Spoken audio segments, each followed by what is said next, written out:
తెనాలిలోని వ్యవసాయ మార్కెట్ యార్డులో ఆలపాటి శివరామకృష్ణయ్య మెమోరియల్ ఆధ్వర్యంలో ఒంగోలు జాతీయ స్థాయి ఎడ్ల బల ప్రదర్శన పశుపాల ప్రదర్శనను కేంద్ర గృహ నిర్మాణ శాఖ సహాయ మంత్రి పెమ్మసాని చంద్రశేఖర్, పౌర సరఫరాల శాఖ మంత్రి నాదెండ్ల మనోహర్లు ప్రారంభించారు. తొలి రోజు 15 ఎడ్ల జతలు బల ప్రదర్శనలో పాల్గొనున్నాయి. స్థానిక వ్యవసాయ మార్కెట్ యార్డులో ఆలపాటి శివరామకృష్ణయ్య మెమోరియల్ ఆధ్వర్యంలో వారం రోజుల పాటు జరిగే ఒంగోలు జాతీయ స్థాయి ఎడ్లబల ప్రదర్శన పశుపాల ప్రదర్శన నేపథ్యంలో శనివారం ఎడ్లబల ప్రదర్శన కార్యక్రమాన్ని ప్రారంభించారు.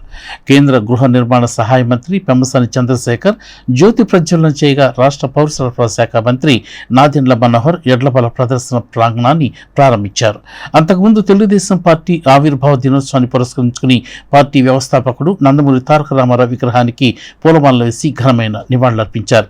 అలాగే గత 7 సంవత్సరాలుగా ఒంగోలు జాతీయ స్థాయి ఎడ్లబల ప్రదర్శన పశుపాల ప్రదర్శన నిర్వహించేందుకు మూలమైన ఆలపాటి శివరామకృష్ణయ్య విగ్రహానికి పూలమాలలు వేసి నివాళులర్పించారు.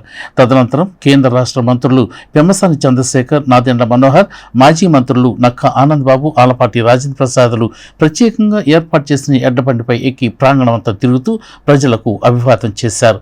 ఈ సందర్భంగా జరిగిన కార్యక్రమానికి వేమూరు ఎమ్మెల్యే నక్కా ఆనంద్ బాబు అధ్యక్షత వహించారు. ఈ సందర్భంగా ఆయన మాట్లాడుతూ అనేక అవాంతరాల మధ్య మరలా తిరిగి 8వ సంవత్సరం ఎడ్ల బల ప్రదర్శన నిర్వహించుకోవటం జరుగుతుందని చెప్పారు. గత 5 సంవత్సరాల్లో ఇటువంటి కార్యక్రమాలు జరగలేదని అన్నారు. కేంద్ర మంత్రి పెమ్మసాని చంద్రశేఖర్ మాట్లాడుతూ దృఢమైన శరీరం, నడకలో రాజసం, పందెంలో పౌరుషం, దేశం గర్వించదగ్గ పోటీని చూస్తుంటే యాంత్రీకరణ లేని రోజుల్లో వ్యవసాయానికి సంబంధించి సాయం అందించే ఎడ్లను వాటి యజమానులు రక్షించే సంస్కృతి ముందుకు తీసుకెళ్తున్న ఆలపాటిని అభినందించారు. ఇటువంటి కార్యక్రమాలు చేయాలంటే ఒక విజన్, పట్టుదల ఉండాలని ఉన్న నాయకుడు ఆలపాటి రాజేంద్ర ప్రసాద్ అని ఆయన కొనియాడారు.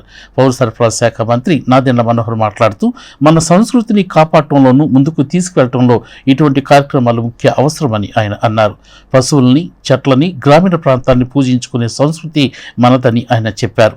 అదే స్ఫూర్తితో ఆలపాటి రాజేంద్ర ప్రసాద్ ఎడ్లబల్ల ప్రదర్శన, వ్యవసాయ విజ్ఞాన ప్రదర్శన నిర్వహించడం సంతోషంగా ఉందని చెప్పారు.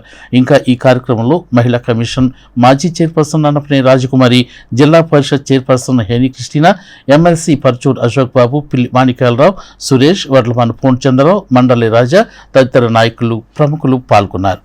నడకలో రాజసం, పందెంలో పౌరుషం నిండిన దేశం గర్వించదగ్గ ఒంగోలు జాతి ఎడ్లను చూస్తూ ఉంటే ఈరోజు తెనాలిలో ఒక పండగ వాతావరణం కనిపిస్తూ ఉంది. ఈ ఫ్లెక్సీలు కూడా చూస్తూ ఉంటే అవి ఎంత దృఢంగా ఉంటాయంటే దానికంటే దృఢంగా ఆలపాటి రాజా గారు కూడా కనిపిస్తూ ఉన్నారు ఫ్లెక్సీలో. ఏమైనప్పటికీ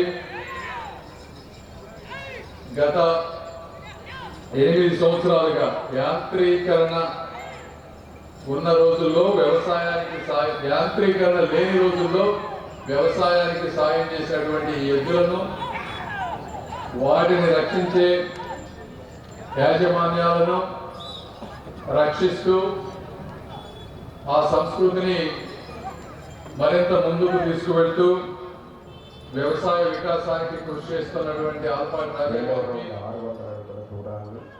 గత 7 సంవత్సరాలుగా చేస్తూ ముందుకు వెళ్తున్న వారికి మరొకసారి ధన్యవాదాలు తెలుపుతా ఉన్నాను.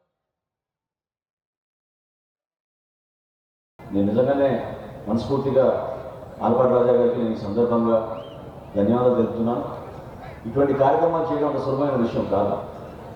ఎందుకంటే రైతాంగానికి సంబంధించిన అంశాలు, ఇన్ని పశువులు ఇతర ప్రాంతాల నుంచి తీసుకురావడం, ఆ పశువుల్ని గౌరవించుకోవడం, ఈ సంస్కృతి మన హిందూ ధర్మంలోనే ఉంది. ప్రధానంగా చెట్లని, పశువుల్ని, గ్రామీణ ప్రాంతాన్ని ఏది చేసినా ముందు వారి ద్వారానే మనం బతుకుతున్నాం. కాబట్టి ఒక అద్భుతమైన ఆలోచనతో గతంలో మన పెద్దలు మనకి ఇటువంటి సంస్కృతి ఇచ్చారు. కాబట్టి స్వర్గీయ ఆలపాటి వెంకటరామయ్య గారి స్ఫూర్తితో మనం ఏర్పాటు చేసిన ఈ కార్యక్రమాన్ని అనేక అవాంతరాల మధ్య ప్రారంభోత్సవం జరిగి ఇప్పటికి 15 ఏళ్ళు అయితే ఇది 8వ సంవత్సరం మనం ఈ పోటీలు నిర్వహించుకోబోతా ఉన్నాం. ఈ పోటీలు మీరందరూ కూడా ఎంతో ఉల్లాసంగా, ఉత్సాహంగా పాల్గొంటూ ఉన్నారు. ఈ ఎడ్ల బల ప్రదర్శనతో పాటు వ్యవసాయ విజ్ఞాన ప్రదర్శన కూడా ఇప్పుడు ఏర్పాటు చేయడం జరిగింది. దాన్ని కూడా పెద్దలు నాదెండ్ల మనోహర్ గారు ప్రారంభించారు. ఇక్కడ ఎడ్ల పందాలని పెమ్మసాని చంద్రశేఖర్ గారు ప్రారంభోత్సవం చేశారు. అనేక మంది అతిథులు ఈ కార్యక్రమంలో పాల్గొన్నారు. వారందరూ కూడా హృదయపూర్వక ధన్యవాదాలు, స్వాగతం పలుకుతా ఉన్నాను.